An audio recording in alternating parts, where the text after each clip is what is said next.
Señor presidente, señoras, señores senadores, señor ministro de Hacienda, señoras y señores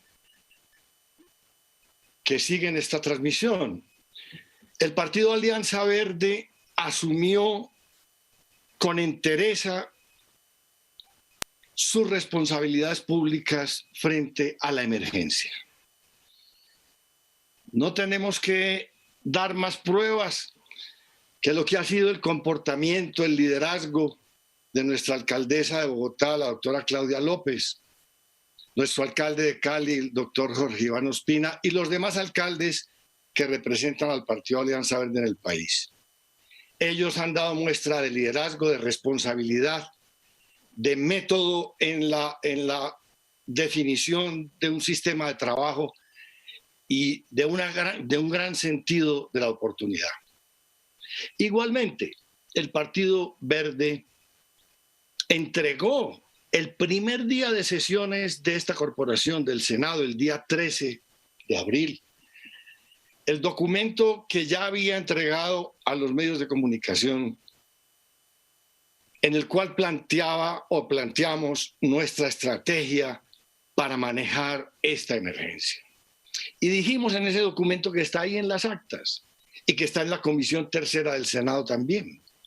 Dijimos, hay que actuar rápidamente, el gobierno tiene que solicitar un crédito al Banco de la República, equivalente al 7% del Producto Interno Bruto, es decir, 70 billones de pesos, para actuar directamente en dos campos. Uno, en el tema de la salud, para actualizar el sistema de salud, para prepararlo para atender la pandemia, el coronavirus, es decir, pagar los sueldos de los médicos, de las enfermeras, de todo el personal y trabajador de la salud, actualizar todo el sistema desde el punto de vista de unidades de emergencia, unidades de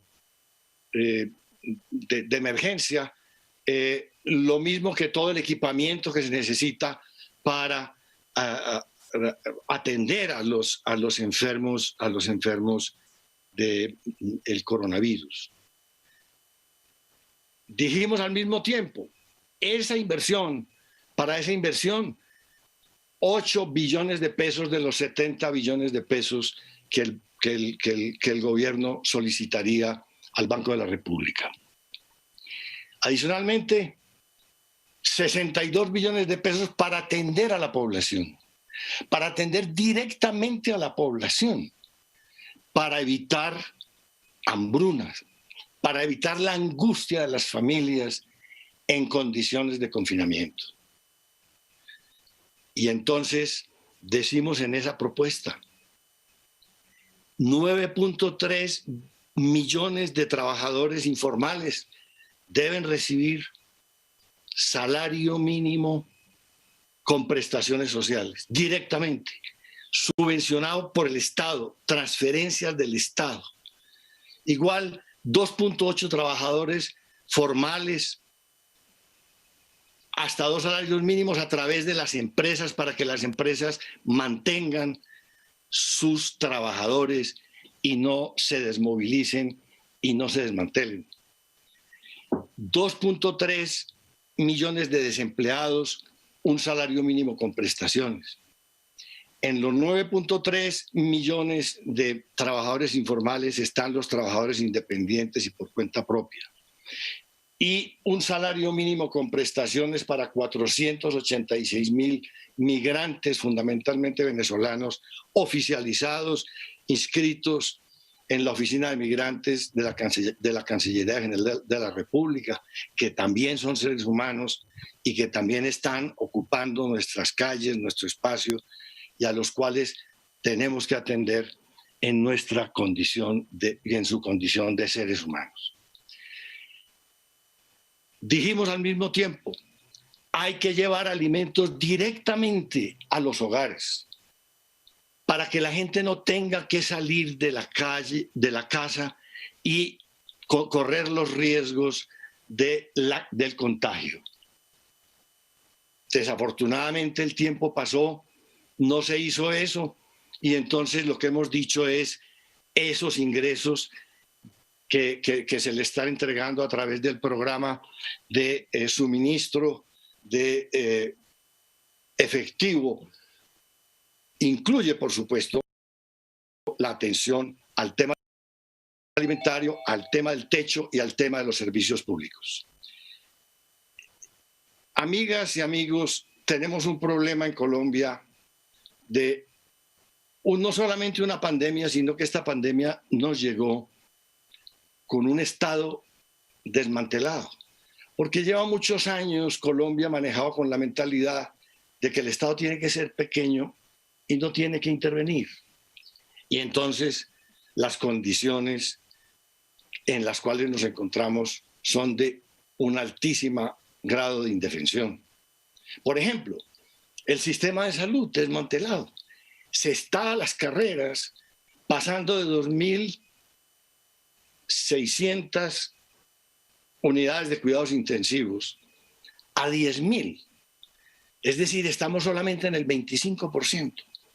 Cuando nos llegue el pico de la pandemia, vamos a tener un gran problema. Ojalá que no sea así, en la medida en que vamos muy retrasados en la dotación de estas unidades para cuidados intensivos.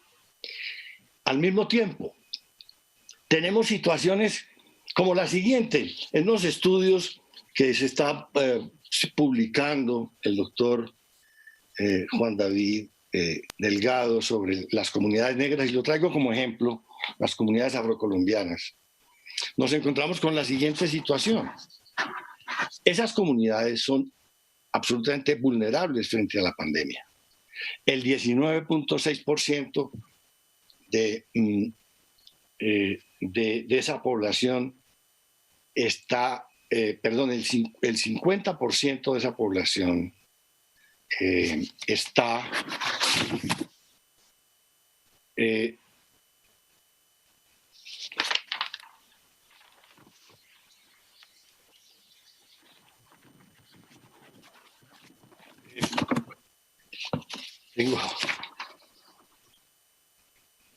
tenemos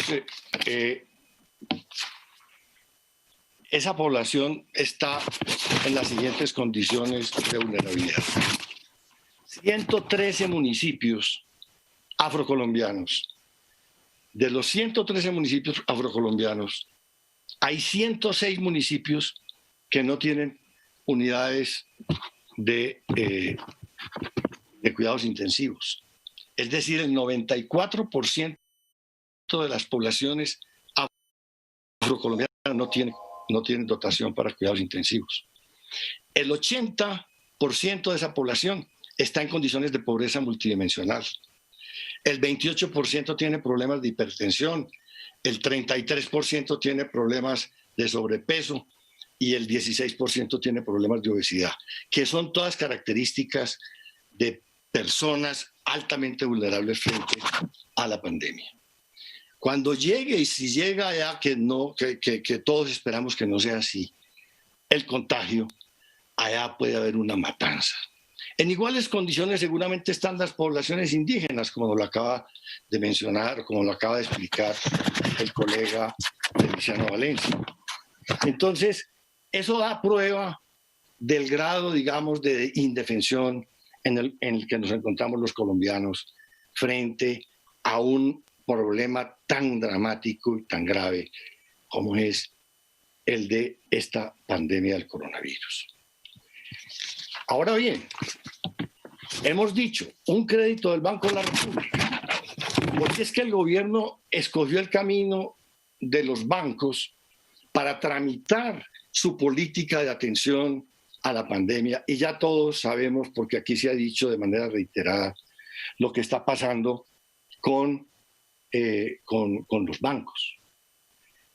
Y quiero sobre este punto detenerme para decir lo siguiente. El Banco de la República está autorizado por la Constitución en el artículo 373 a otorgarle créditos al gobierno en casos de extrema urgencia y de extrema emergencia. ¿Cómo es este? que es el estado de emergencia más crítico en la historia de Colombia.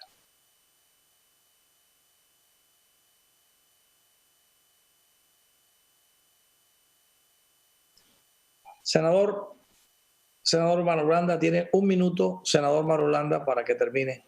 Un minuto, senador. Pensando en que tiene que quedar bien ante los calificadores de riesgo y ante el Fondo Monetario Internacional. No.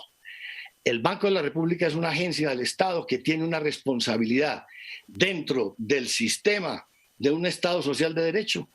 Responsabilidades con el pueblo colombiano, que es el dueño del Estado colombiano. Entonces, hay que resolver esto en el Congreso. Al Congreso hay que llevar estas propuestas porque el Congreso, con el estado de emergencia, recupera su iniciativa en todas estas materias y poder trabajar en darle al Estado recursos, no solamente del Banco de la República de Crédito, sino también, como se ha dicho acá, de fuentes de impuestos de las personas naturales, de las personas jurídicas, de mayores capacidad de ingresos y de pago en Colombia.